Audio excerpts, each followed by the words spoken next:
The muscular system is made up of over 600 muscles.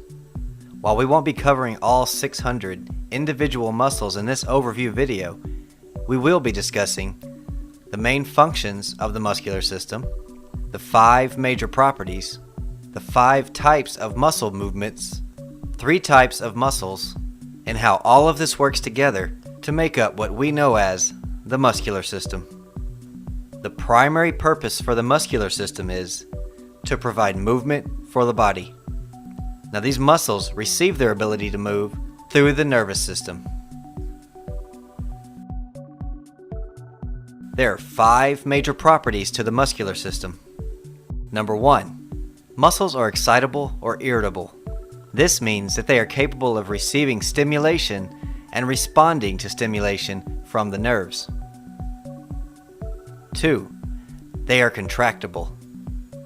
After receiving stimulation, they are capable of contracting or shortening. Being extensible means a muscle can be stretched without damage by the application of force. With elasticity, a muscle is able to return to its original resting shape and length after being extended or contracted. The muscular system is adaptable in that it can be changed in response to how it is used. For example, a muscle will enlarge or undergo hypertrophy with increased work. But on the other hand, it can go into atrophy or waste away if deprived of work. Now, let's look at the 5 types of muscle movements. Number 1, adduction. Adduction is the moving of a body part toward the midline of the body.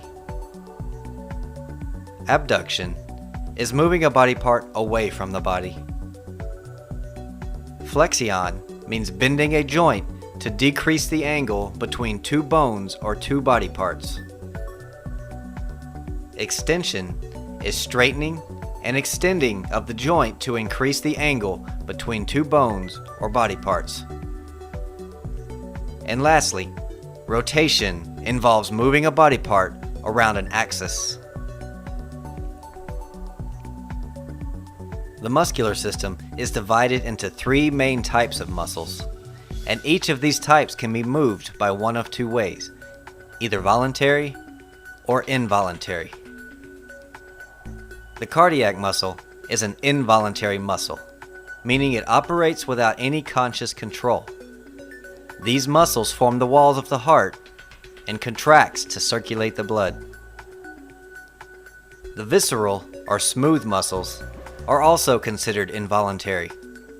These muscles are found in organs or organ systems such as the digestive or respiratory system.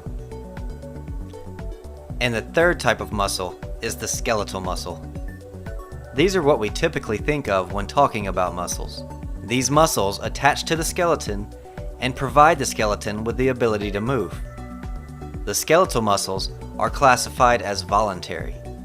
This is because we have to make a conscious effort or decision to make them move.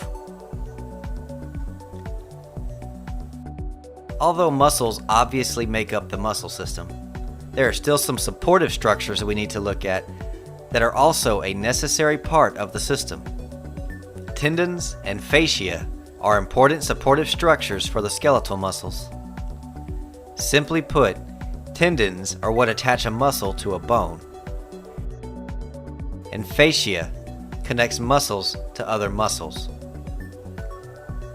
Tendons and fascia work together with muscles, which create the muscular system necessary for movement. While not technically part of the same system, the nervous system is intrinsically connected to the muscular system of the body. It is essential to the voluntary skeletal muscles. If the communication from the nervous system is severed from the skeletal muscles will not be able to produce movement for the body. The body is now in a state of paralysis. This is known as quadriplegia. The only organ that is not directly dependent upon the nervous system is the cardiac or heart muscle. Now there is so much more to discuss about the muscular system, but that's as far as we'll go in this introductory video. After watching this video, you should at least have a basic understanding of what makes up the muscular system, its properties, and functions. For a more in-depth study of the muscular system, look for future CTE videos where we will cover topics such as the 14 major muscle groups, as well as topics such as common diseases and conditions specific to the muscular system.